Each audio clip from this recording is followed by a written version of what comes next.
ত্রিপুরার রাজনীতিতে এডিসি নির্বাচন ঘিরে উত্তাপ চড়ছে বিজেপি মথার বাকযুদ্ধের পারদ। দুর্নীতি ও সন্ত্রাসের অভিযোগে সরব মুখ্যমন্ত্রী।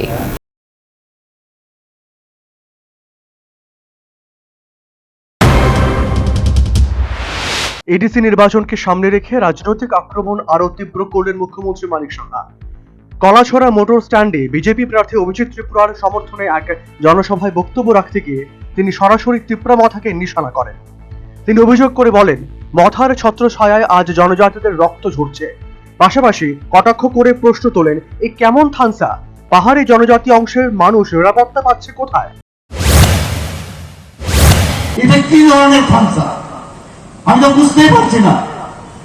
আমরা স্যার আই ট্রাস্ট ইউ বলছে, এবং বলছে কি ওখানে যখন গন্ডগোল হচ্ছিল বাজারে, ওখানে বাঙালিরা আরো 8-10 জন ছিল, তাদেরকে বাঙালিরা শাটার ফেলে তাদের ঘরের ভিতর বলে ওখানে তো বাঙালি হয়ে আমাদের যারা জনজাতি তাদেরকে বাঁচাচ্ছে না। এবার বুঝেছেন তো আপনারা? আমরা এইরকম থানসা চাই যেখানে জাতি বাঙালি, জনজাতি এবং মণিপুরি এবং যারা মাইনরিটি সবাইকে নিয়ে আমরা একসাথে আমরা থাকতে চাই। এবং মাননীয় প্রধানমন্ত্রী কি বলেছেন যে সবকা সাথ সবকা বিকাশ বিশ্বাস আকার প্রয়াস। মুখ্যমন্ত্রী আরো বলেন, গত 5 বছরে এডিসিতে চলেছে শুধু দুর্নীতি আর লুটপাট। তার দাবি, উন্নয়নের পরিবর্তে সাধারণ মানুষের অধিকার খর্ব হয়েছে। কোনো একটা কাজ আপনাদের সামনে দেখা যে আমরা এই মহৎ কাজটা এডিসির মধ্যে করেছি। লুট সমস্ত জায়গায়, পুরো এডিসি এলাকার মধ্যে যত ফান্ড, এখানে আমাদের মাননীয় মন্ত্রী আছেন, ফিনান্স মিনিস্টার, উনি জানেন ফান্ডের হিসাব নেই, কিচ্ছু নেই। সমস্ত জায়গায় আমরা দেখেছি কোন ইউসি দেয় না।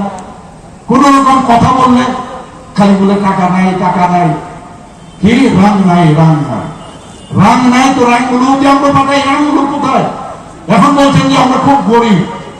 গরিব হলে আমি এতদিন ধরে এত বড় পার্টির আমি লোক, তাহলে একটা সবসময় আমি রেলে আমি যাতায়াত করি, আমি ট্রেনে যাতায়াত করি, বাধ্য হয়ে আজকে 2 দিনের জন্য খালি উনি আজকে 4 দিন ধরে হেলিকপ্টারে চড়েন, তাহলে রাং কোথায় পান? একই সঙ্গে তিনি অভিযোগ তোলেন, সিপিএম এর হারমাত বাহিনী এখন মথার ভেতরে ঢুকেছে। তা জানিয়ে রাজনৈতিক সমীকরণ নিয়েও কড়া মন্তব্য করেন মুখ্যমন্ত্রী। সিপিএম এর সব হারমাত বাহিনী আজকে লাল মাথায় কিন্তু ঢুকেছে বন্ধুগণ, অর্থাৎ মথার ভিতর ঢুকে লাল মাথা হয়েছে এবং তারাই কিন্তু এই কাজটা করছে বন্ধুগণ।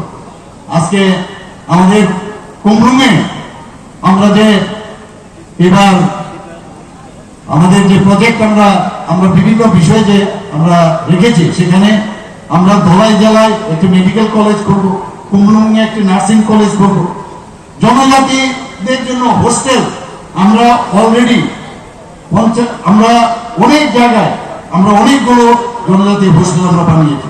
জনজাতি যারা ছোট ছোট ছেলে মেয়েরা আছে, তারা প্রথমে কত বেতন?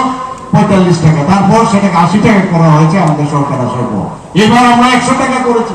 স্মার্ট ক্লাস সেখানে ব্যবস্থা করেছি। উচ্চ শিক্ষার জন্য যদি কোনো জনজাতির ছেলে মেয়েরা পড়াশোনা করতে যায় 400 টাকা বেতন, সেখানেও তাদেরকে আমরা 1000 টাকা। সভায় উপস্থিত ছিলেন অর্থমন্ত্রী প্রণজিৎ সিংহ রায় সহ দলের একাধিক নেতা।